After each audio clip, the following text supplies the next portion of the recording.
మనకు తెలిసిందే కదండి, June 20th 8 వసంతాలు చాలా మంచి ఒక లవ్ స్టోరీగా మన ముందుకు వస్తుంది. ప్రేమ అంటే చేరాల్సిన గమ్యం కాదు, చేయాల్సిన ప్రయాణం అంటూ ఆ ప్రయాణాన్ని ఒక 8 వసంతాలలో చూపించడానికి మన ముందుకు తీసుకొస్తున్నారనమాట. దాని గురించి మాట్లాడడానికే మన హీరోయిన్స్ రెడీగా ఉన్నారు, సంజయ్ గారు అండ్ శుద్ధి అయోధ్య.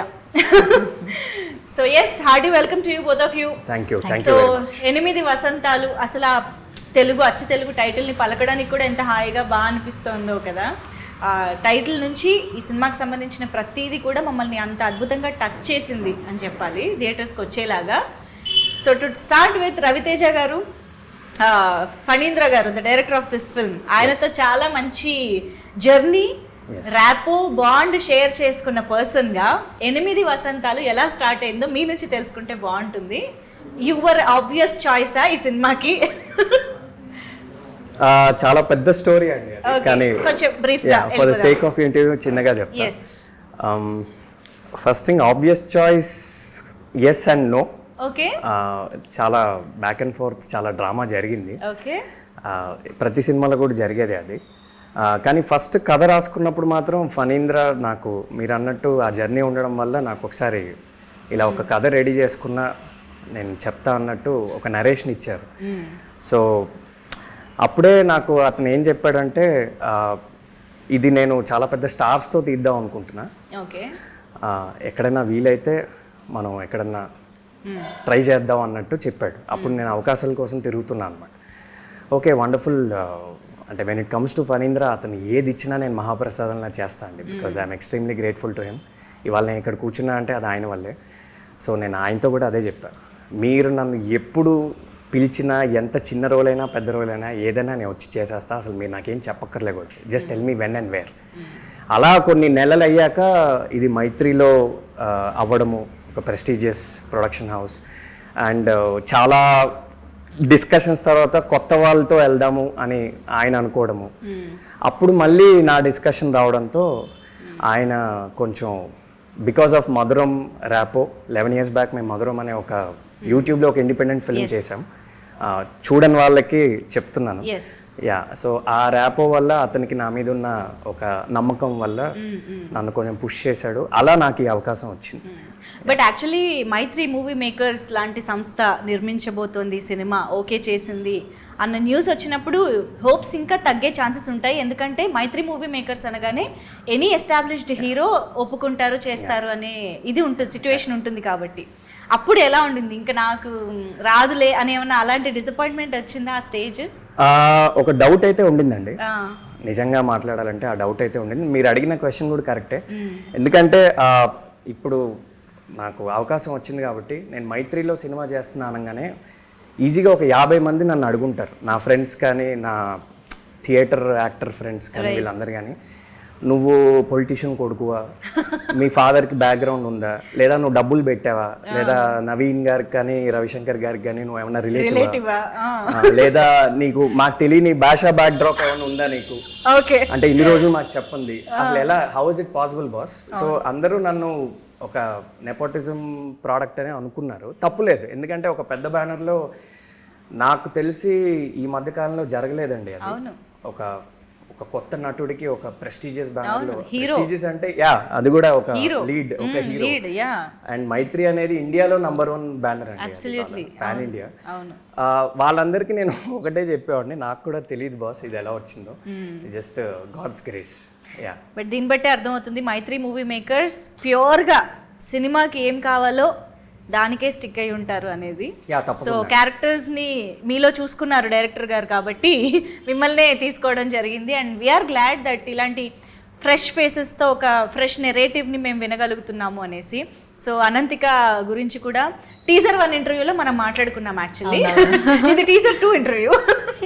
సో అనంతిక ఎలా వచ్చారు ఈ క్యారెక్టర్లోకి, శుద్ధి అయోధ్య గురించి అన్ని మాట్లాడుకున్నాము. సో ఇప్పుడు సంజయ్ అండ్ శుద్ధి గురించి మాట్లాడుకుందాం మనం. సో ఈ కెమిస్ట్రీ, వీళ్ళిద్దరి బాండింగ్ ఎలా ఉండబోతోంది? How is it different from Varun and Shuddhi? I think వరుణ్తో ఇట్స్ కొంచెం కూడా I think teen kind of అవుతుంది. ఓకే, అయితే కానీ that there is depth and everything. కానీ maybe I don't know, maybe the age or something. ఇక్కడ మీకు కొంచెం మెచ్యూర్ అవుతుంది. అండ్ సో డెప్త్, చాలా డెప్త్ ఉంది, చాలా లేయర్స్ ఉంది. ఇక్కడ I think little more pure, real అలా ఉంటుంది. టీజర్ 2లో ఒక డైలాగ్ వచ్చిందండి మొన్న, అది బాగా పాపులర్ అయింది. ఆ డైలాగ్, ప్రేమంటే మనం చేయాల్సిన చేరాల్సిన గమ్యం కాదు, చేయాల్సిన ప్రయాణం అని. మా love story track pretty much ఆ డైలాగ్ లో కన్వే అవుతుంది. అది ఎలా కన్వే అవుతుంది అనేది మనకి సినిమాలో తెలుస్తుంది. అదే ఆ డెప్త్ కూడా ఆ డైలాగ్ లోనే కవర్ అవుతుంది. అవునా? దట్ ప్రయాణం ఏంటి అనేది, ఆ ప్రయాణం ఏంటి అనేది, మా ప్రయాణం ఏంటి, నా ప్రయాణం ఏంటి అనేది సినిమాలో అంటే చాలా వండర్ఫుల్ గా ఒక్క లైన్ ద్వారా ఫణీంద్ర గారు కన్వే చేశారు. Is a terrific writer. So మీరు నాకు తెలిసి స్టోరీ స్టేజ్ నుంచి ఫాలో అయ్యి ఉంటారు, ఐ మీన్ ట్రావెల్ చేసి ఉంటారు, అండ్ మీరు కూడా క్యారెక్టర్లో చాలా ఇన్వాల్వ్ అయ్యారు కూడా. కాబట్టి ఫణీంద్ర గారు చెప్పాల్సిన ఈ ఆన్సర్ మీరు చెప్పగలుగుతారని నేను ఎక్స్పెక్ట్ చేస్తూ, 8 వసంతాలే ఎందుకు, 10 వసంతాలు ఎందుకు కాకూడదు, 6 వసంతాలు ఎందుకు కాకూడదు, 8 వసంతాల్లో సంజయ్ ఎన్ని వసంతాలు, వరుణ్ ఎన్ని వసంతాలు, ఇలాంటి డౌట్లు ఉన్నాయి, మాకు క్లియర్ చేయాలి. లేడీస్ 12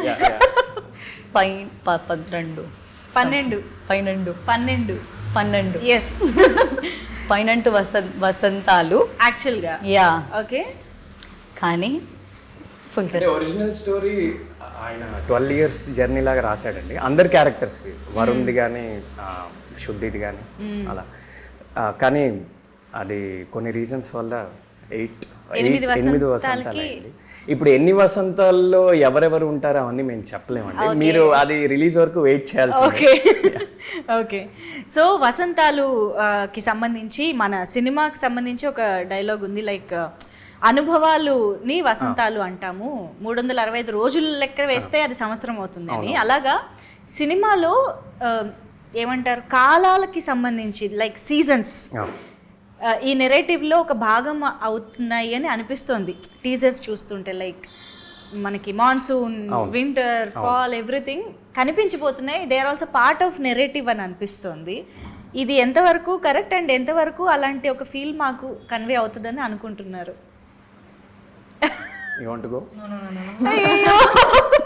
ఏం మీకు ఇన్స్ట్రక్షన్స్ బాగా ఇచ్చినట్టున్నారు ఫణీంద్ర గారు, ఏం రివీల్ చేయొద్దు అంటే. నిజంగానే చాలా అంటే టీజర్ 1, టీజర్ 2లో చూసింది మీరు చాలా సర్ఫేస్ లెవెల్ అండి. సినిమాలో చాలా విషయాలు ఉన్నాయి, మేము రివీల్ చేయలేము. కానీ మీరు అడిగిన దానికి ఏంటంటే కొన్ని కోఇన్సిడెంట్స్లో అలా కలిసి వచ్చాయి. అంటే మేము చాలా అవుట్డోర్ షూట్ చేసాము. సో కొన్నిసార్లు వెదర్, అంటే ఈ పర్టికులర్ వెదర్లో మేము షూట్ చేయాలని మేము అనుకోలేదు. ఆ రోజు వెదర్ అలా ఉండడంతో కూడా కొన్నిసార్లు అలా మాన్సూన్ కానీ ఇలాంటి డిఫరెంట్ షేడ్స్ వచ్చాయి. బట్ కొన్ని డైరెక్టర్ గారు డెలిబరేట్గానే ఆ పోయటిక్గా ఇది వసంతాలు కాబట్టి డిఫరెంట్ సీజన్స్ కూడా డిఫరెంట్ సీజన్స్ క్యాప్చర్ అయ్యేలాగా. అంటే ఇప్పుడు మీరు ఆ పోస్టర్ చూసినా ఈ పోస్టర్ చూసినా చాలా కాంట్రాస్ట్ ఉంటుంది. ఎగ్జాక్ట్లీ. సో అది మనకి ఫాల్ లాగా ఉంటుంది, ఇది కొంచెం మాన్సూన్ లా ఉంటుంది. సో అది ఆయన అటెన్షన్ టు డీటెయిల్ అనేది కొన్నిసార్లు మనకు కూడా అర్థం కావండి. He's a genius. ఎందుకంటే ప్రతి సినిమాకి ఆ ఫీల్ రాదు. ఇందులో వచ్చింది అని అంటే డెఫినెట్గా అందులో డెలిబరేట్గా మన సినిమాటోగ్రఫర్ కానీ డైరెక్టర్ కానీ అనుకుని చేసి ఉండాలి, చూపించి ఉండాలి. మీరు ఈ క్వశ్చన్ రేపు ఎప్పుడైనా డైరెక్టర్ గారు ఇంటర్వ్యూ ఇస్తే అడగాలి, మీకు ఇంకా మంచి ఆన్సర్ దొరుకుతుంది. Absolutely yes. సో ఇద్దరు రైటర్స్ ఇన్ ద ఫిల్మ్ కదా, like Sanjay is a writer and శుద్ధి ఈజ్ ఆల్సో ఏ రైటర్. ఇద్దరు రైటర్స్ లవ్లో పడితే, లేకపోతే ఒక రిలేషన్షిప్ అంటే ఎలాంటి కాన్వర్జేషన్స్ ఉంటాయి అనేది టీజర్ ద్వారానే అసలు మచ్చుకి ఉన్న 2-3 డైలాగ్స్తోనే మేము అర్థం చేసుకోవచ్చు. చాలా పొయటిక్గా, బ్యూటిఫుల్గా ఉండబోతున్నాయి డైలాగ్స్ అని చెప్పేసి. So how would it be, writers మధ్య కెమిస్ట్రీ ఏంటి, ఆ డైలాగ్స్ ఎలా ఉండబోతున్నాయి, what do have to say about it? Phanindra ఇందాక చెప్పినట్టు ఆయన ఒక టెరిఫిక్ రైటర్ అండి. అంటే తెలుగు భాష మీద ఆయనకి ఎక్స్ట్రాడినరీ గ్రిప్ ఉంది. గ్రేటెస్ట్ ఆఫ్ ద గ్రేటెస్ట్ రైటర్స్తో ఆయన పోల్చొచ్చు. సో న్యాచురల్గానే ఆయన నార్మల్ క్యారెక్టర్స్కే చాలా హెవీ, చాలా ఇంటెన్స్ తెలుగు డైలాగ్స్ రాస్తారు. అది ఆయన స్టైల్. మీరు మనుదో చూసుకున్నా, మధురంలో చూసుకున్నా అలానే రాస్తారు ఆయన స్టైల్. అది న్యాచురల్గానే. ఇంకా రైటర్స్ అనేసరికి ఇంకా చాలా హెవీ, అంటే హెవీ అంటే ఒక సొఫిస్టికేటెడ్ తెలుగు అనేది కొంచెం యూజ్ చేశారు ఆయన. అంటే సినిమా మొత్తంలో వేరే క్యారెక్టర్స్కి ఉండే డైలాగ్స్కి మా మధ్య ఉండే డైలాగ్స్కి కొంచెం ఒక చిన్న ఒక చిన్న రైటర్ ఎలిమెంట్ అనేది, ఆయన కూడా రైటరే కాబట్టి అది న్యాచురల్గా వచ్చింది. దానికి బెస్ట్ ఎగ్జాంపుల్ మనకి టీజర్ 2లో వచ్చిన 2 డైలాగ్స్, అమ్మాయిలకి రౌద్ర రసం కరుణ రసం. అంటే ఒక రైటర్ మాత్రం అలాంటి లైన్ వాడగలదండి, ఎందుకంటే మన నార్మల్ లైఫ్లో మనం అలా మాట్లాడడం కదా. బట్ ఒక ఆథర్ కానీ ఒక రైటర్ కానీ వాళ్ళకి ఆ భాష మీద కమాండ్ ఉంటుంది కాబట్టి అలాంటి డైలాగ్ న్యాచురల్గా వస్తుంది. అండ్ ప్రేమ అంటే మనం చేరాల్సిన గమ్యం కాదు, ఇది కూడా అంటే మీరు అడిగిన క్వశ్చన్కి ఈ 2 డైలాగ్సే బెస్ట్ ఆన్సర్.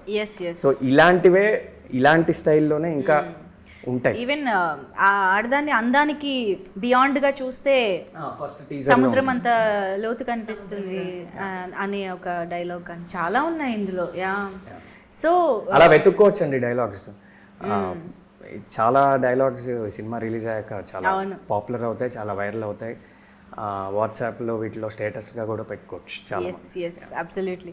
అండ్ ఆయన డైలాగ్ ఎలాగో గుర్తు చేశారు కాబట్టి, సో అమ్మాయిలకి కత్తి పట్టుకునే రౌద్రరసం కంటే కన్నీళ్లు తుడిచే కరుణ రసం ఎక్కువ నచ్చుతుంది అనేది Shuddhi opinion, right? What is Ananthika's opinion? Which నవరసాలలో I also prefer కరుణ రసమా? కన్నీళ్లు తుడిచేవాడు కావాలా? ఓకే, అమ్మాయి కూడా అడుగుదాం సంజయ్ని. ఐ థింక్ నాకు తెలిసి అబ్బాయిలు ఏ రసం కోరుకోరండి, జస్ట్ కొంచెం అమ్మాయి మనకి కేరింగ్గా ఉంటే చాలు, మనల్ని బాగా చూసుకుంటే చాలు. నాకు తెలిసి నేను అలానే ఉంటాను, నా ఫ్రెండ్స్ అందరూ కూడా అలానే ఉంటారు. అంత పెద్దగా ఎక్స్పెక్టేషన్స్ మాకేమి ఉండవండి. ఎక్స్పెక్ట్ చేస్తే మాత్రం దొరుకుతుందా? అంటే అమ్మాయిలకు ఉంటే లేదు నాకు తెలియదు, బట్ మాకంత ఇవాళ రేపు అయితే మాకంత ఎక్స్పెక్టేషన్. శాంతరసం కోరుకుంటారేమో కదా మీరు? అది మాత్రం తప్పదు. అర్థమవుతుంది. థ్యాంక్స్, మీరు ఒక గుర్తు చేశాను, మంచి ఆన్సర్ యాడ్ చేశారు. అర్థమైంది. అక్కడ నుంచి ఫైనల్గా వచ్చింది ప్రశాంతత. Okay, so after 11 years director గారితో మీరు మళ్ళీ వర్క్ చేసే అవకాశం దొరకడం, అఫ్ కోర్స్ నాకు తెలిసి మీరు ఆన్ అండ్ ఆఫ్ కలుస్తూ ఉండొచ్చు, డిస్కస్ చేస్తూ ఉండొచ్చు, బట్ ఆన్ సెట్స్ ఆయన డైరెక్షన్లో వర్క్ చేయడం అనే ఎక్స్పీరియన్స్ మళ్ళీ ఇన్ని సంవత్సరాల తర్వాత దొరికింది, మధురం అనే షార్ట్ ఫిల్మ్ తర్వాత. సో వాట్ చేంజ్డ్ అప్పటికి ఇప్పటికీ? ఎలాంటి ఎక్స్పీరియన్స్, మీ ఎక్స్పీరియన్స్లో ఎలాంటి మార్పు వచ్చింది? ఇది నన్ను చాలామంది అడిగారండి, ఎందుకంటే మీరు అన్నట్టే ఆ 11 years జర్నీ వల్ల. అగైన్ ఇది ఒక ఎస్సే ఆన్సర్, నేను కొంచెం చిన్న పారాగ్రాఫ్లో చెప్పడానికి ట్రై చేస్తాను, కానీ ముందు ఒక కాంటెక్స్ట్ ఇవ్వాలి. నేను ఫణీంద్ర గారిని బ్యాక్ స్పేస్ అనే ఒక షార్ట్ ఫిల్మ్ చూసి నేను ఒక ఫ్యాన్ బాయ్ లాగా ఫేస్బుక్లో ఆయన అప్రోచ్ అయ్యాను. ఆ రోజుల్లో ఇన్స్టాగ్రామ్ ఇవేమి ఉండేవి కాదు. సార్, నా పేరు సో అండ్ సో, నేను ఒక షార్ట్ ఫిల్మ్ చేశా, ఇవి నా 2 photos, మీరు ఎప్పుడన్నా నాకు ఒక అవకాశం ఇస్తారా? Back space is a terrific film అట్లా. సో అలా 3-4 సార్లు వెనకాల పడ్డాక మొత్తానికి ఆయన ఒక అపాయింట్మెంట్ ఇచ్చి అలా ఒక 3-4 times డిస్కస్ చేశాక ఆ మధురం అనే ఒక ప్రాజెక్ట్ అయ్యి, అది ఆయన కలిసిన కాంటెక్స్ట్. అప్పుడు నేను ఫణీంద్ర గారికి ఒక ఫ్యాన్ బాయ్, ఎప్పుడు ఇలానే చూసేవాడిని, నేను సెట్ మీద ఇలానే చూసా, ఇప్పుడు కూడా ఇలానే చూస్తున్నా. 11 years తర్వాత ఏదన్నా మారలేదంటే నేను ఆయన్ని చూసే విధానం. అప్పుడు this guy is going to change Indian cinema అలానే చూసా, ఇప్పుడు అలానే చూసా. సో నా పర్స్పెక్టివ్ ఏం మారలేదు. ఇంకా ఎక్స్పీరియన్స్ అంటే again going back to 11 years, నేను ఫస్ట్ టైం నా ఫస్ట్ షాట్ మధురంలో ఆయన డైరెక్ట్ చేస్తున్నప్పుడు రోలింగ్ కెమెరా యాక్షన్ అని చెప్పినప్పుడు నేను కూర్చుని ఉన్నా. చాందిని చౌదరి గారు ద హీరోయిన్, నేను డైలాగ్ స్టార్ట్ చేసా, చెప్తూనే ఉన్నా. అదొక 9 minutes సింగిల్ టేక్ అయింది. సో ఆయన టేక్ ఓకే అని చెప్పాడు. టేక్ ఓకేనా అంటే యా ఓకే అన్నాడు. షోరా అంటే ఒకసారి 2 minutes అలా ప్లేబ్యాక్ పైన చూసేసి ఓకే అన్నాడు. సో ఆ మూమెంట్ నుంచి నా ఫస్ట్ షాట్ అది. ఆ మూమెంట్ నుంచి ఆ సినిమా ఎండ్ అయ్యే వరకు నేను బ్లైండ్గా అతన్ని సరెండర్ అయిపోయి. ఈరోజు అసలు ఒక ఫుటేజ్ కానీ ప్లేబ్యాక్ కానీ అంటే ఫణీంద్ర గారు ఓకే చెప్తే ఓకే, అంతే ఏదైనా. అసలు so the best thing about the experiences, అసలు సొంత బుర్ర వాడక్కర్లేదు. అప్పుడు వాడలేదు, ఇప్పుడు వాడలేదు. అండ్ ఆయన జడ్జ్మెంట్ కూడా అలానే చాలా స్పాట్ ఆన్ ఉంటుందండి. ఆయన చెప్పినవి చాలా జరుగుతాయి. ఈ సినిమా వల్ల నీకు చాలా గుర్తింపు వస్తుందని అప్పట్లో చెప్పారు మధురం వల్ల. అది అలా వచ్చింది. ఇవాళకి చాలామంది నన్ను ఆ షార్ట్ ఫిల్మ్తో నన్ను గుర్తిస్తారు. సో అదే నమ్మకం ఈ సినిమాలో కూడా డే 1 నుంచి క్యారీ అయింది. ఆయన షార్ట్ ఓకే చెప్తే ఓకే, లేదంటే లేదు. అసలు మేము ఎవరం ఫుటేజ్ చూసేవాళ్ళం కాదు, అట్లీస్ట్ నా వరకు. ప్లేబ్యాక్ లేదు, ఫుటేజ్ లేదు, మాకేమన్నా డౌట్ ఉన్నా కానీ లేదు, ఆయన ఓకే చెప్పాడు కదా ఓకే. సో ఆ బ్లైండ్ ఫెయిత్, బ్లైండ్ సరెండర్, ఆ experience. And it's the same. And one more thing, నేను ఆయన గురించి మాట్లాడితే నాకు ఒక 10 days అయినా సరిపోదు, బట్ లాస్ట్ పాయింట్ ఒకటి చెప్తాను, వేరే ఇంటర్వ్యూస్లో ఇంకోటి చెప్తాను. ఏంటంటే ఆయన ప్రెజెన్స్లో ఉంటేనే మనం చాలా నేర్చుకోవచ్చండి. ఆయన ఆలోచన విధానం కానీ, ఆయన మాట్లాడే స్థాయి కానీ, ఆయన ప్రిన్సిపల్స్ కానీ, ఆయన ఫిల్మ్ని చూసే విధానం కానీ, ఆయనకి ప్రతి క్రాఫ్ట్ పట్ల ఉండే ఒక గ్రిప్ కానీ. అండ్ ఎప్పుడైనా మనం ఏమైనా రాకపోయినా ఆయన చేసి చూపించేస్తాడు. So he knows editing, he knows music, he knows acting, he knows visuals, every craft of film ఆయనకు వచ్చు అనమాట. జస్ట్ అప్పుడప్పుడు ఆయన మాట్లాడుతుంటే అలా వింటూ ఉండొచ్చు. ఆ ఎక్స్పీరియన్స్ మాత్రం నేను మళ్ళీ లైఫ్లో ఎప్పుడన్నా వస్తే రావాలని కోరుకుంటున్నాను. నేను ఫణీంద్ర గారితో కూడా ఒకసారి అన్నా, మీరు బాస్, మీరు ఎప్పుడు నన్ను పిలిచినా నేను వచ్చేస్తా. It's a dream come true to work with you again. Amazing. So ఇంకా we wish to see many more projects మీ ఇద్దరి కాంబినేషన్లో, కొలాబరేషన్లో. అండ్ మీకు అనంతిక, అంటే ఇప్పుడు ఒక టేక్ ఓకే అయిందా లేదా, లేదా ఇందులో నేను ఇంకా ఏం ఎక్స్పెక్ట్ చేస్తున్నారు, ఇంకా ఏం బెటర్ కోరుకుంటున్నారు అన్నది ఎలా కమ్యూనికేషన్ ఉంటుంది మీకు ఫణీంద్ర గారికి? నాకు కూడా అంతే. బికాజ్ ఏదైనా టేక్ బాగాలేదు అంటే సార్ ఏదైనా చెప్తావు, కానీ నేను కూడా అలా వెళ్ళి sir can I do it, ఒకసారి కూడా చేయొచ్చా, ఆర్ ఇది చేంజ్ చేయాలా, సజెషన్స్ నేను ఇప్పటి వరకు అడగలేదు. బికాజ్ సార్కి ఏం కావాలో అంతే చేస్తాం ఇప్పటి వరకు అంతే. మీరు మీ అంతటా వెళ్ళి నేను ఇలా చేస్తా అలా చేస్తా అని ఏం లేదు. ఓకే, సో బ్లైండ్గా డైరెక్టర్ని ఫాలో అయిపోవడమే. సో మైత్రి మూవీ మేకర్స్ లాంటి ఒక prestigious, because if the scene came out చాలా మంచిగా అంటే he will just give a smile అంతే. చాలాసార్లు ఆయన సెట్ మీద ఎలా ఉంటాడంటే సరిపోతుంది అంటాడు. ఓకే, ఎప్పుడైనా ఆయన జస్ట్ ఇలా కొంచెం ఇలా చిరునవ్వు అంటే అరనవ్వు లాగా అలా నవ్వాడంటే మనం ఆ రోజు ఇంకా ఇంటికి వెళ్ళి అసలు చాలా హ్యాపీగా పడుకోవచ్చు. ఎస్, అలా ఎన్నిసార్లు, ఎన్ని రోజులు, ఎన్ని నిద్రలు వచ్చాయండి, కొన్ని వచ్చాయి. అంటే అలా ఆయన కొంచెం ఒక చిన్న స్మైల్ ఇచ్చిన రోజులు ఉన్నాయి. అవునవును, చాలా సార్లు. పర్లేదు అంటే మేము అందరం కౌంట్ చేసుకుంటామండి, నీకు ఎన్నిసార్లు స్మైల్ ఇచ్చాడు. సో ఇప్పుడు వేరే యాక్టర్స్ మేమందరం ఎప్పుడైనా అవుట్డోర్ లో ఉన్నప్పుడు నీకు ఎన్ని సీన్స్ కి నీకు స్మైల్ ఇచ్చాడు, నాకు ఇంత ఒక కాంపిటీషన్ లా ఉంటుంది. ఓ నైస్. సో మేబీ ఆయన ఎక్స్పెక్ట్ చేసిన దానికంటే వచ్చినప్పుడు ఆ రియాక్షన్ వస్తుంది. అంటే మీరు బాగా చేస్తే ఆయన సరిపోతుంది అంటారు, సరిపోతుంది. మీరు టెరిఫిక్ గా చేస్తే ఒక ఎందుకంటే ఆయన అంత హై స్టాండర్డ్స్ సెట్ చేస్తాడు. అమేజింగ్ అందరికి. ఇప్పుడు ఒక ట్రికీ క్వశ్చన్ అడుగుతాను, అంటే సంజయ్కి వరుణ్కి కాంబినేషన్ సీన్స్ ఉన్నాయా?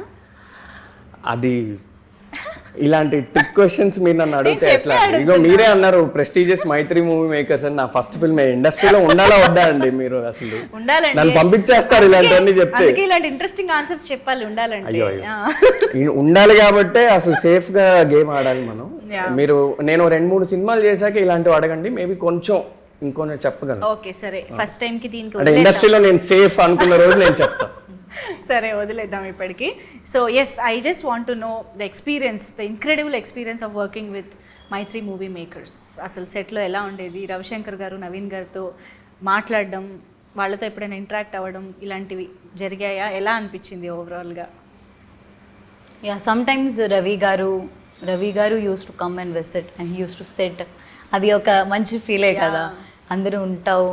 ఐ థింక్ నేను ఫస్ట్ టైం కాదు, ఇప్పుడు సీన్ మధ్యలో చూస్తున్నది. ఐ హ్యాడ్ అ సీన్ కొంచెం కదా, ఏంటో అది చెప్పొచ్చు అని నాకు తెలియదు. ఒక ఇంపార్టెంట్ సీన్లో ఉన్నప్పుడు సార్ వచ్చేది యాక్చువల్లీ. ఓకే, ఏంటో సార్ వస్తున్నప్పుడు ఒక ఫీల్ ఉంటుంది, సార్ వస్తున్నారు సార్. ఏం ఫీల్ ఉంటుంది? భయం ఉంటుందా? హ్యాపీనెస్ ఉంటుందా? కాన్ఫిడెన్స్ ఉంటుందా? అంటే చాలా రెస్పెక్ట్ ఉంది. అంతే, భయం అయితే కాదు. భయం అయితే రవిశంకర్ గారు is such a cool person. Yeah, for you? Limited interaction, అవునా? చాలా తక్కువ. ఆయన అప్పుడప్పుడు వచ్చేవాళ్ళు, వచ్చినప్పుడు ఆయన ఎక్కువ మాట్లాడరు, సైలెంట్ గా వస్తారు, ఒకసారి అబ్జర్వ్ చేస్తారు, వెళ్ళిపోతారు. కానీ అన్ని ఎవ్రీథింగ్ ఓకేనా అని అడుగుతావు నాతో ఓకే. సో ప్రొడ్యూసర్స్ కి మా అందరికంటే అట్లీస్ట్ నాకంత ఇంటరాక్షన్ జరగలేదు సో ఫార్. రైట్. రాను రాను జరగాలని కోరుకుంటున్నాను. Of course, after the success, Yeah, during the definitely. promotions, yes. So 8 వసంతాలు సినిమాలో డైలాగ్స్ కానీ, విజువల్స్ కానీ, క్యారెక్టరైజేషన్స్, వీటన్నిటి గురించి మేము ఎంత మాట్లాడుకుంటున్నామో, ఎంత ఇంప్రెస్ అయ్యామో, ఈక్వల్లీ మమ్మల్ని అట్రాక్ట్ చేసింది music of the film. Hesham Abdul Wahab గారి మ్యూజిక్ అంటే, అది కూడా ఒక లవ్ స్టోరీ అంటే అసలు ఇంక అది పండగ. లవ్ స్టోరీ ఫ్యాన్స్కి అయితే పండగ అనమాట ఆ జాన్రాకి. సో అలాంటి మ్యూజిక్ గురించి ఎంత మాట్లాడుకున్నా తక్కువే. బట్ మీ ఇద్దరి కాంబినేషన్ సాంగ్స్ గురించి ఒక్కసారి చెప్తే దాని తర్వాత నేను విషయం చెప్తా. అగైన్ రీసెంట్ గా విన్నా, సో బ్యూటిఫుల్, చాలా బాగానే ఉంది. I think you gonna love it. Wow. Okay, రాబోతోంది, మేము వినబోతున్నామా? We are going to.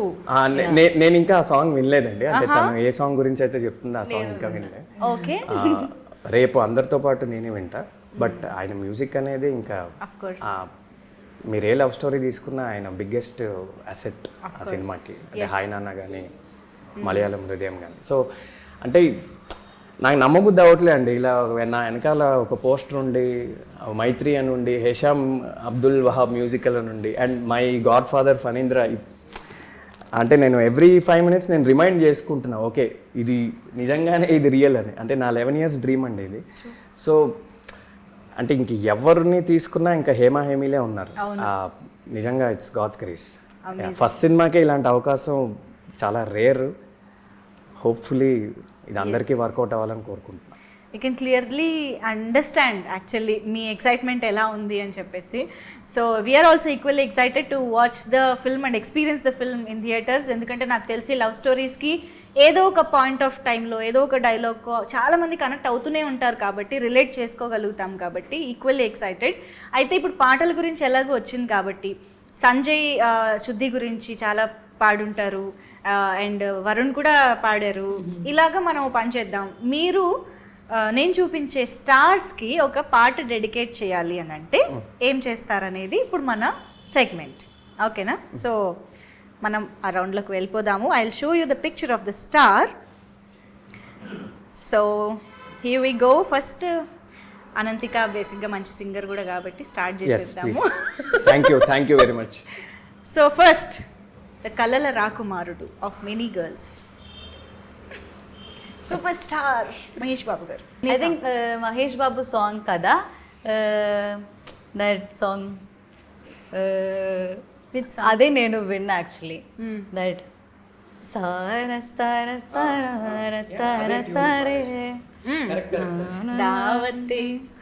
అదే నాకు తెలుసు యాక్చువల్లీ. ఫస్ట్ టైం నేను లైక్ ఈ సార్ సాంగ్ ఇది అని నేను అనుకున్నా. ఐ థింక్ అదే నాకు వచ్చింది మైండ్లో. సో ఇప్పుడు the icon star Allu Arjun గారికి which song would you dedicate? Maybe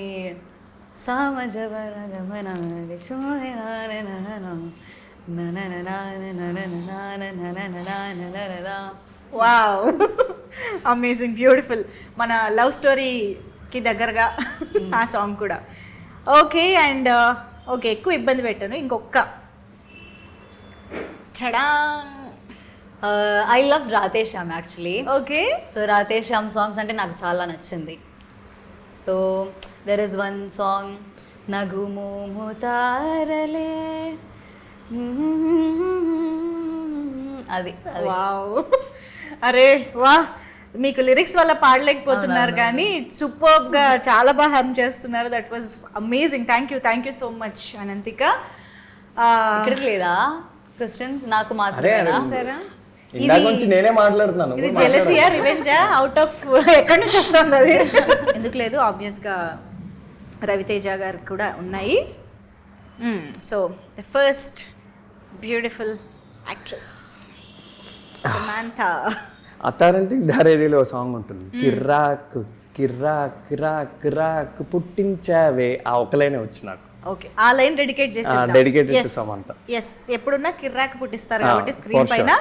yes, and next నేను కొంచెం మాస్ సాంగ్స్ ఎక్కువ వింటా అండి. సో పక్కా లోకల్ నాకు సాంగ్ పాడడం రాదు, కానీ నేను థియేటర్లో చాలా ఎంజాయ్ హుక్ లైన్ వస్తుంది పక్కా నేను లోకల్ పక్కా లోకల్ నేను పక్కా లోకల్ yes అంతే, తరినానే అంతే. ఓకే, ఇప్పుడు మాత్రం మీకు లిరిక్స్ తన్నుకుని వస్తాయి చూడండి, ఆటోమేటిక్గా వస్తాయి ఈ హీరోయిన్కి. My all time favourite Ananthika. నన్ను ఎవరన్నా నా ఫేవరెట్ యాక్టర్స్ ఎవరంటే నేను అనంతికానే చెప్తాను. ఓకే, సో ఫార్ ఇది రాసి పెట్టుకోండి అమ్మా, వచ్చే సంవత్సరాల్లో వసంతాల్లో తర్వాత ఇంటర్వ్యూస్ వేరే ఇంటర్వ్యూస్ లో కూడా ఇదే చెప్తా ఫ్యూచర్. ఓకే, నేనేం ఆన్సర్ మార్చను. మురారిలో ఒక సాంగ్ ఉంటుందండి, ముద్దొచ్చిన గోరింకవే తను అందానికే అర్ధానివే కట్టున్న బొట్టున్న గోదా, కాస్ట్యూమ్ కూడా set. That's the perfect song for Ananthika. Hey this is amazing, భలే టైంకి టైం గుర్తొచ్చింది, మై స్టార్స్ ఆర్ అలైన్డ్. మంచి పాట గుర్తొచ్చింది, సాంగ్ వినాలి, చాలా చాలా బాగుంటుంది. మురారి నీకు తెలియదు ఈ సాంగ్? నేను లింక్ పంపిస్తాను, బ్యూటిఫుల్ సాంగ్. ఫేవరెట్ హీరో ఇంకొక ఆయన ఉన్నాడండి, ఆయన ఫోటో చూపిస్తే మీరు ఆమె కరెక్ట్ గా న్యాచురల్ స్టార్ నాని. ఓ ఓకే, అయితే చూపిద్దాం. యా సో నాకు నేను చెప్తా సాంగ్ దట్ జారే జారే నాకు చాలా సాంగ్స్ ఇష్టం యాక్చువల్లీ. ఆ సాంగ్ ఉంది, ఇంకా నేను చూసే అదే లెగసేం లేదు తెలియదు. నాని గారు అనగానే పాటలు వెల్లువలా పొంగుకొస్తున్నాయి. యా అర్థమైంది, అర్థమైంది, ఇప్పుడే అర్థమైంది. Okay, so well done. So మంచి మంచి పాటలు అయితే గుర్తు చేశారు డెడికేట్ చేస్తూ. సో ఇప్పుడు ఇంకొక ఇంట్రెస్టింగ్ గేమ్లోకి వెళ్ళిపోదాం మనం. సో లవ్లో ఇప్పుడు మనకి చాలా మేజర్ రోల్ ప్లే చేస్తున్నది టెక్స్టింగ్. లైక్ మనం ఏం ఎక్స్ప్రెస్ చేయాలన్నా, దేని గురించి మాట్లాడాలన్నా మనం వెంటనే చేసేది వాట్సాప్ ఆర్ టెక్స్ట్. కాబట్టి నేను I give you some situations, ఆ సిచ్యువేషన్స్లో మీరు మీ పార్ట్నర్కి, ఐ మీన్ లవర్కి ఎలాంటి రిప్లై ఇస్తారో, ఎలాంటి టెక్స్ట్ చేస్తారో అనేది మాకు కావాలి. లవర్ కంటే లవర్కే. When you forgot their birthday or any important date, ఏం టెక్స్ట్ చేస్తారు? ఇప్పుడు నేను అంటే గర్ల్ ఫ్రెండ్ బర్త్డే మర్చిపోయారు ఫర్ ఎగ్జాంపుల్, ఆ రోజే, నెక్స్ట్ డే కాదు, నెక్స్ట్ డే గుర్తొచ్చింది, నెక్స్ట్ డేనా ఆ రోజే గుర్తొచ్చింది. ఇంత డీటెయిల్ స్టోరీ అంటే దాన్ని బట్టి టెక్స్ట్ మెసేజ్ మారుతుంది కదండి. మర్చిపోయారంటే అర్థం ఏంటి? ఆ రోజు అయిపోయిందనే కదా. నెక్స్ట్ డే గుర్తొచ్చింది, ఏం టెక్స్ట్ చేస్తారు? నిన్న నేను 10 days బ్యాక్ ఫ్రాన్స్ నుంచి నీ కోసం ఒక రింగ్ ఆర్డర్ ఇచ్చాను. ఫ్రాన్స్ ఎప్పుడు వెళ్ళారు? రింగ్ ఆన్లైన్ ఆర్డర్ ఇచ్చాను. ఆన్లైన్ ఆర్డర్ ఇచ్చాను, అది షిప్మెంట్ డిలేస్ వల్ల అది రాలేదు. నేను విష్ చేస్తే ఆ రింగ్ నీకు ఇచ్చే విష్ చేద్దాం అనుకున్నా, ఆ రింగ్ లేకుండా నా మొహం నీకు చూపిలేకపోయా అని చెప్తా. ఆ రింగ్ ఇవాళ వస్తుందని చెప్పి వెంటనే 3 hours లో ఎక్కడి నుంచో బ్లింకిట్ నుంచో ఎక్కడి నుంచో తెచ్చేసాను. మన్మధుడిలో నాగార్జున గారి డైలాగ్, స్వీటీ నీ కోసం కోటి నుంచి పట్టుకొచ్చాను, సంథింగ్ అదే అంటున్నా. చాలా స్కెచ్ చేశారమ్మా, 2 నిమిషాల్లోనే ఇంత స్కెచ్ చేశారంటే ఒక 24 hours లో ఎన్నేసి ఉంటారు. యా తప్పదండి, తప్పదు. డ్రై 1 word రిప్లైస్ ఇస్తున్నప్పుడు, ఓకే కూడా కాదు, కే ఇవన్నీ వస్తాయి కదా, డ్రై 1 word రిప్లైస్. నేను రిప్లై చేయను, అది రిప్లై చేయదంట అనంతిక. రవితేజ ఏం చేస్తారు? మేబీ డైరెక్ట్లీ కాల్, రూడ్గా కాదు నేను, మేబీ అంతే అంతే. చాలా పెద్ద మనసు అనంతిక. నా వెంటనే నా మెసేజ్ ఏముంటుందంటే, నా వల్ల ఏమైనా తప్పు జరుగుంటే సారీ అని చెప్పి అక్కడితో అది ఎంజాయ్ చేస్తా. ఒకవేళ తప్పు లేకపోయినా సారీ అనేది పడి ఉంటుంది కాబట్టి. వా, ఓ మై గాడ్. ఓకే, చాలా మందికి చాలా ఇన్స్పిరేషన్ ఇప్పుడు మీరు. ఏదైనా ఆక్వర్డ్ మూమెంట్ అయినప్పుడు, జరిగినప్పుడు, అంటే ఫర్ ఎగ్జాంపుల్ ఇప్పుడు మీరిద్దరూ ఎక్కడైనా తిరుగుతున్నప్పుడు కనిపించి, అంటే ఫ్యామిలీ మెంబర్స్కి కనిపించడం కానీ, ఇలాంటివి ఏమైనా అనుకోని సిచ్యువేషన్స్, ఆక్వర్డ్ సిచ్యువేషన్స్ ఏమైనా జరిగితే, బయట మిమ్మల్ని మీ ఫ్యామిలీ మెంబర్స్ చూసేసారు, కట్ చేస్తే ఎవరికి వాళ్ళు వెళ్ళిపోయారు, అప్పుడు ఏం మెసేజ్ పెట్టుకుంటారు? అంటే ఒకరికొకరు అంటే లైక్ మీరు మీ ఫ్యామిలీకి ఏం మెసేజ్ పెడతారు? ఫ్యామిలీకి కాదు, మీరు మీ గర్ల్ ఫ్రెండ్. మన ఇద్దరము ఒక చారిటీ కోసము వెళ్తూ, నువ్వు ఆ చారిటీ ఆర్గనైజేషన్లో వాలంటీర్ అని నేను మా ఇంట్లో చెప్పాను. సో ఏం అనుకోకు, నెక్స్ట్ టైం ఎదురుపడినప్పుడు మాత్రం ధైర్యంగా yes she's my girlfriend అని చెప్తా. ఇలాంటి టెక్స్ట్ మీకు వచ్చినప్పుడు మీరు ఎలా రియాక్ట్ అవుతారండి? చారిటీ కోసం కలిసామని చెప్తే I want your reaction for this text, అంటే దిస్ పర్టికులర్ టెక్స్ట్ యాక్చువల్లీ. అంటే ఇంట్లో కూడా వెళ్ళి చారిటీ చేస్తున్నా అంటే కొంచెం పేరెంట్స్ దగ్గర లేదా ఫ్యామిలీ వాళ్ళ దగ్గర పాయింట్స్ పడతాయి. అయిపోయింది, చారిటీ కోసం ఈ అమ్మాయిని కలిసానని చెప్పారు తప్ప ఇంకా రిలేషన్ గురించి చెప్పలేదండి. How would you react if your boyfriend does this? It's okay. అయ్యా ఇంత మంచిది అనంతిక. ఆ శాంతరసం అండి, ఇందాక మీరు అన్నారు కదా అమ్మాయిల్లో ఏం కావాలంటే ఆ శాంతరసం తనలో ఉందన్నమాట. శుద్ధికే కాదు, చూసే ఆడియన్స్ అనంతిక కూడా పడిపోయేలా ఉన్నారు ఈ ఆన్సర్స్కి. సో మీరే ఒక కాన్వర్జేషన్ స్టార్ట్ చేయాలని అంటే how would you start a conversation? First the senior Ravi గారు. ఇండస్ట్రీలో ఆమె సీనియర్ అండి. సో ప్లీజ్, నీది ఇది ఎన్నో సినిమా? 6వ సినిమానా? కాదు 4వ సినిమా. సో నువ్వు నన్ను ఇలా ర్యాగింగ్ చేయకూడదు, నువ్వే సీనియర్. మీది ఎన్ని ఇయర్స్ అండి? ఇది నా ఫస్ట్ సినిమా అండి. ఎన్ని ఇయర్స్ కాదు, ఇండస్ట్రీలో ఎన్ని ఇయర్స్ కాదు, సినిమా ఇదే first. Okay done. Yeah Ravi గారు చెప్పండి. How would you start a conversation with your girlfriend? Girlfriend తో కాన్వర్సేషన్ స్టార్ట్ చేయాల్సిన అవసరం ఉండదు కదా. అంటే ఆమె మూడ్ బాగాలేదా లేదా? లైక్ ఏదైనా తీసుకోండి, మీరు ఇంట్రెస్టింగ్ గా ఏదైనా ఒక కాన్వర్సేషన్ బిల్డ్ చేయడానికి స్టార్ట్ చేయాలి అంటే ఎలా? అంటే యాక్చువల్లీ గర్ల్ ఫ్రెండ్ కాకపోయినా ఫస్ట్ టైం మెసేజ్ చేస్తున్నారు అనుకోండి, for example just you have met అంతే, క్రష్, ఫస్ట్ టైం టెక్స్ట్ చేస్తున్నారు, ఏమని టెక్స్ట్ చేస్తారు? అంటే అందరు అబ్బాయిలాగా చాలా మంది అబ్బాయిలాగా ఫస్ట్ గూగుల్లో best 10 first text messages to a girl అని ఏదో కొడితే, లేదా చాట్ జీపీటీలో ఏదో కొడితే కొన్ని వస్తాయండి. కొన్నిసార్లు ప్రతిసారి బ్రెయిన్ పనిచేయదు కదా. అందులో మనకి కొన్ని లైన్స్ వచ్చినప్పుడు మరీ కాపీ పేస్ట్ చేస్తే దొరికిపోతాం కాబట్టి అక్కడక్కడ కొన్ని పదాలు ఇదటు అది ఇటు వేసుకుని కొంచెం మరీ పర్ఫెక్ట్ ఇంగ్లీష్లో ఉన్నా దొరికిపోతాం కాబట్టి కావాలని కొంచెం గ్రామర్ మిస్టేక్స్ 1-2 వేసేసి అలా కొంచెం అడిదిప్పి తిప్పి ఒకటి పంపిస్తాను. అమ్మాయిలందరూ షాక్.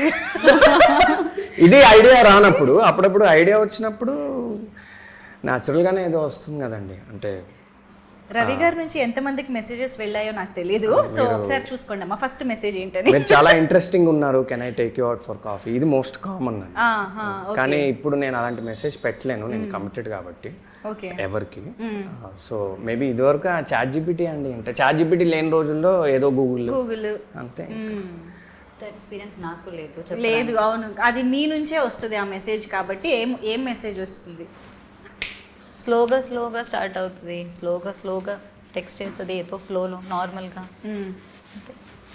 నార్మల్ కదా. ఇక్కడ నాకు ఇంట్రెస్టింగ్ ఆన్సర్ రాలేదు కాబట్టి నేను క్వశ్చన్ మార్చేస్తా. మీరు నాని గారికి ఒక టెక్స్ట్ పంపించాలి, అది ఒక అప్పుడు ఏం పంపిస్తారు? బట్ నేనైతే అలా టెక్స్ట్ చేయను, లైక్ నేనైతే అలా చేయను. నేను నార్మల్గా నేను అంత మేబీ నాని గారికి నేనేం చూపించను నార్మల్గా. అంటే నేను చుమ్మా ఊరికి నేను టెక్స్ట్ చేస్తాను నార్మల్గా, లైక్ ఊరికే కాదు నార్మల్గా నేను టెక్స్ట్ చేస్తా, like hi sir this is Ananthika అంతే. అప్పుడు సార్ టెక్స్ట్ చేస్తావు మేబీ అంత పోతుంది అంతే. Hi sir this is Ananthika అని టెక్స్ట్ చేస్తారంట first. What a great thought. Okay, next క్వశ్చన్కి వెళ్ళిపోదాం. When you see them online after good night, అంటే అలాంటి టైంలో ఏమీ టెక్స్ట్ చేయకపోవడమే బెటర్ అండి. ఎందుకంటే అలాంటి టైంలో టెక్స్ట్ చేస్తే మేబీ చాలామంది అబ్బాయిలు ఫేస్ చేసే ఉంటారు. నువ్వు ఎందుకు నన్ను ఇన్ని క్వశ్చన్స్ అడుగుతున్నావు, అంటే నువ్వు నన్ను అనుమానిస్తున్నావు అని రేపు మార్నింగ్ గొడవ అవుతుంది. అదేదో అప్పటికప్పుడు మనం వదిలేసి సర్లే మనకి ఎందుకని పడుకుంటే అట్లీస్ట్ రేపు మార్నింగ్ పీస్ ఉంటుంది. అప్పుడు కొంచెం టెన్షన్గా ఉన్నా కానీ అంటే వ్యాలిడ్ ఆన్సర్. ఇగ్నోర్ చేసేయడం బెస్ట్ అండి. అంటే బెస్ట్ అంటే నేను ఇగ్నోర్ చేస్తా అంటున్నాను, ఏం సలహా ఇవ్వట్లేదు. కాదు, ఇంత ఎక్స్పీరియన్స్డ్ ఆన్సర్స్ వస్తున్నాయి, పక్క కమిటెడ్ అంటున్నారు. ఓకే, అంటే మరి మేబీ అందుకే నాకు లవ్ స్టోరీ ఛాన్స్ వచ్చిందేమో. న్యాచురల్గా వస్తాయి. మేబీ ఓకే, మీకు ఒక అసలు తన ఫోనే చెక్ చేయదండి, గుడ్ నైట్ అన్నాక. ఇంకా పడుకుంటుంది. యా కరెక్టే, అనంతిక ఇస్ ఎ గుడ్. ఎందుకంటే మార్నింగ్ లేచి మళ్ళీ డాన్స్ ప్రాక్టీస్ అవన్నీ చేయాల్సి ఉంటుంది. Yeah when they are too friendly to someone else also, I mean does that bother you? అప్పుడు ఎలాంటి టెక్స్ట్ చేస్తారు? ఫ్రెండ్లీ అంటే నో. ఫ్రెండ్లీ అంటే మీరు టూ ఫ్రెండ్లీ అన్నారు కాబట్టి మరి అది కూడా చాలా రీడ్ బిట్వీన్ ద లైన్స్ చేయొచ్చు అక్కడ.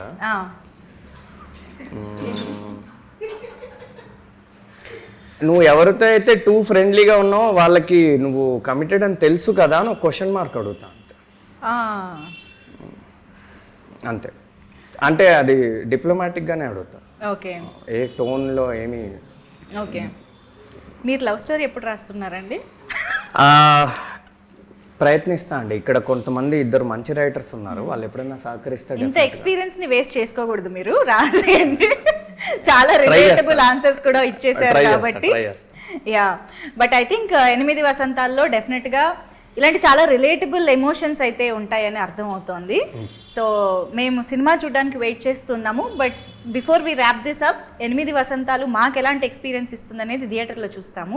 మీకు ఎలాంటి ఎక్స్పీరియన్స్ ఇచ్చింది, లేకపోతే మీ మెమరబుల్ మూమెంట్స్ ఆన్ సెట్స్ కానీ ఇవేమైనా చెప్పాలనుకుంటే ప్లీజ్. నాకైతే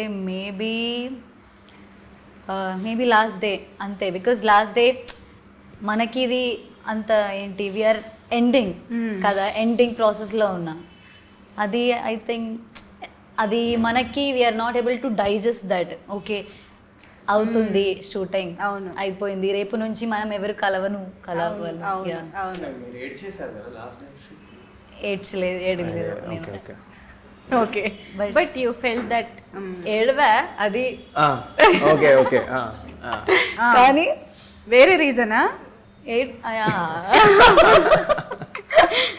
okay, last day it was very beautiful. కానీ స్టిల్ ఐఎమ్ నాట్ ఫీలింగ్ 8 వసంతాలు అయిపోయింది అని. Still it's like a home లాగా అంతే. Super. Yeah, first most common answer ఒకటి ఇస్తా అండి.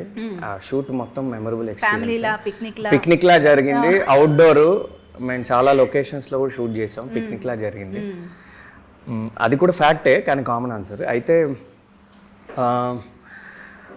నాకు నిజంగా ఇది చాలా పెద్ద డ్రీమ్ కమ్ ట్రూ అండి. ఇందాక నేను 2-3 సార్లు చెప్పాను. ప్రీ రిలీజ్ ఈవెంట్లో స్పీచ్ అవకాశం వస్తే మళ్ళీ ఇంకా చెప్తాను. చాలా పెద్ద డ్రీమ్ ఇది. అసలు ఇది డైజెస్ట్ చేసుకోవడానికి నాకు చాలా రోజులు పట్టింది. షూట్ అప్పుడు కూడా అప్పుడప్పుడు నమ్మబుద్ధి అయ్యేది కాదు, ఇంత పెద్ద యూనిట్లో నేను పనిచేస్తున్నానని. లేకపోతే ఇంకా స్టాండ్అవుట్ మూమెంట్స్ అయితే నాకు 3 ఉన్నాయండి. ఓకే, ఒకటి అది నేను డీటెయిల్స్ చెప్పలేను, కానీ ఒకరోజు నాకు ఒక స్టాండింగ్ ఓవేషన్ వచ్చింది సెట్ మీద. అది నేను లైఫ్ లాంగ్ గుర్తుపెట్టుకుంటా. అది డీటెయిల్స్ నేను చెప్పలేను, మేబీ సినిమా రిలీజ్ అయ్యాక మళ్ళీ మనం కలిస్తే నేను చెప్తాను ఏ సీను ఎక్కడ అనేది చెప్తాను. అది ఎక్స్ట్రాడినరీ మూమెంట్ అది. ఎందుకంటే నేను అది ఎక్స్పెక్ట్ చేయలేదు, అది అనుకోకుండా ఒక మ్యాజికల్ మూమెంట్ లాగా అలా జరిగింది. రెండోది, ఒకరోజు అంటే చాలా చాలా గాలివాన, ఒక పెద్ద స్టామ్ అలాంటి ఒక సిచ్యువేషన్ ఉండిందండి అవుట్డోర్లో మేము షూట్ చేస్తాం. అంటే ఇంకా ఇంపాసిబుల్ ఆ రోజు షూట్ చేయడం. ఇదే కదా, ఇదే కరెక్ట్. ఈ షాట్ అప్పుడు అండ్ ఇంకో సీన్ కూడా ఉంటుంది దీని ఫాలో అప్ సీన్లో. ఆ రోజు ఏంటంటే నాకు తెలిసి డైరెక్టర్ గారు యూనిట్ మొత్తం కూడా ప్యాకప్ చెప్పేద్దాం అనుకున్నారు ఒకసారి, కండిషన్స్ చూసి. ఏంటిది ఇలా ఉంది, అసలు కెమెరా పెట్టడమే ఇంపాసిబుల్లా ఉంది, గాలికి ఎగిరిపోతున్నాయి అన్ని, బట్టలు ఎగిరిపోతున్నాయి, జుట్టు ఎగిరిపోతుంది, ఏం లేదు. ఆ రోజు మొత్తానికి షూట్ చేయాల్సి వచ్చిందండి. That's the beauty of cinema. ఆ రోజంతా అలానే ఉండింది వెదర్. ఒక్క అరగంట కూడా మాకు ఒక అనుకూలమైన పరిస్థితి లేదు. ఆ మార్నింగ్ నుంచి నైట్ వరకు షూట్ చేసాము, అనుకున్న సీన్ షూట్ చేసాము, అనుకున్న అవుట్పుట్ వచ్చింది. డైరెక్టర్ గారు సూపర్ హ్యాపీ. కొన్ని ఎక్స్ట్రీమ్లీ బ్యూటిఫుల్ షాట్స్ ఆ రోజు వచ్చాయి. అది ఆ రోజు ఇంటికి వెళ్ళాక అసలు నేనే నమ్మబుద్ధి కాలేదు, అసలు ఎలా జరిగింది వాళ్ళ షూట్ అని. ఏమి అంటే అంత గాలంటే మైక్లో ఇన్స్ట్రక్షన్స్ కూడా ఏం వినపడేవి కాదు. సంహౌ గట్టెక్కాము అని చాలా బాగా వచ్చింది. ఆ రోజు ఒక సాటిస్ఫాక్షన్తో పడుకున్నాం, ఓకే మనం ఒక ఛాలెంజింగ్ వెదర్లో కంప్లీట్ చేసాం. అది బ్యూటిఫుల్ మెమరీ. అది కూడా చూస్తుంటే మంచి బ్రీజీ ఫీల్ వస్తుంది. అండ్ ఇంకొకటి most importantly day 1 of shoot, okay అది ఇంకా లైఫ్ లాంగ్ గుర్తుండిపోతుంది. ఎందుకంటే నా ఫస్ట్ సినిమా ఫస్ట్ డే, అందులోనూ డే 1 నాకు చాలా పెద్ద సీన్ పడింది అనమాట. అంటే ఏదో చిన్న సీన్ ఇలా కాదనమాట, ఇంపార్టెంట్ చాలా ఇంపార్టెంట్ సీన్, చాలా డెప్త్ ఉన్న సీన్ అది. ఫస్ట్ డేనే పడింది. నేను చాలా టెన్షన్ పడ్డా, ఏంటి ఫస్ట్ డేనే మనకి ఇంత పెద్ద సీన్ వచ్చింది ఏంటని. కానీ ఆ రోజు కూడా చాలా మంచిగా జరిగింది. ఆ రోజు నేను కొంచెం కాన్ఫిడెన్స్ వచ్చింది. అంటే ఓకే, మనం ఏదో అనుకుని దిగాము, మనం అనుకున్న దానికి ఇక్కడ ఉన్నదానికి అంత వ్యత్యాసం ఏం లేదు, మనలో మ్యాటర్ ఉంది, ఓకే మనం నిలబడచ్చు. కాన్ఫిడెన్స్ ఆ రోజు ఆ డే 1 షూటింగ్ అయ్యాక స్మూత్గా అయ్యాక వచ్చింది. సో ఈ మూడు అండి. Wow, amazing. Thank you. So after release కూడా ఇలాంటి మెమరబుల్ మూమెంట్స్ ఇంకా ఎక్కువ రావాలి అని కోరుకుంటున్నాము. అండ్ 8 వసంతాలు మాకు ఒక మెమరబుల్ ఫిల్మ్ అవ్వాలని కూడా మనస్ఫూర్తిగా కోరుకుంటున్నాము. So thank you so much for being with us. Thank you.